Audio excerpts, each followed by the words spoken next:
Shogun, c'est quoi? C'est tout d'abord un écran Full HD, donc résolution 7 pouces 1900-1200, et c'est surtout un recorder 4K SSD. Donc, support SSD standard. Donc. Support SSD standard. Donc là, on a juste un petit master caddie, on insère notre SSD directement à l'intérieur. Ça fonctionne avec tous les SSD du marché.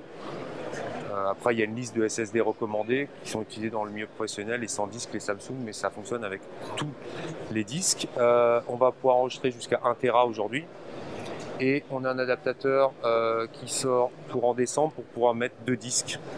On va revenir dessus, mais pour l'instant, on fait du 4K ProRes DNX HD.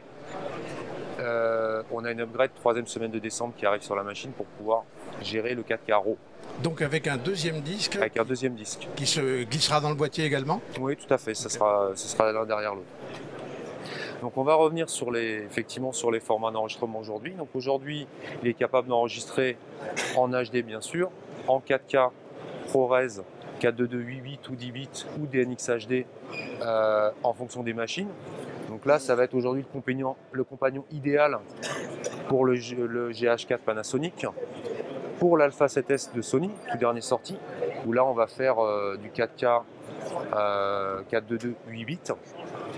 Et donc avec l'upgrade de décembre, on pourra faire du 4K RAW sur Canon C500, FS7 Sony, FS700. Voire du 444 4K ProRes par exemple. Tout à fait. Au niveau des fonctions de la machine, on a toute une partie Monitor Assist sur lequel on va trouver les outils standards tels que le picking. On va pouvoir paramétrer, on va pouvoir changer la couleur, on va pouvoir travailler sur du black picking, le zebra, false color, qui est assez complet. Et on a également, puisqu'on est en 4K, une fonction de zoom dans l'image. Qui permet d'affiner le point. Tout à fait.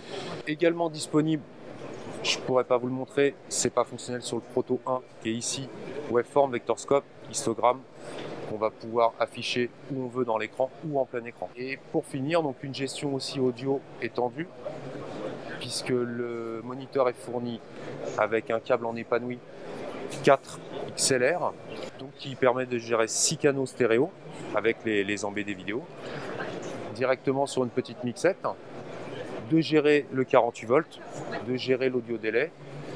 C'est une machine complète.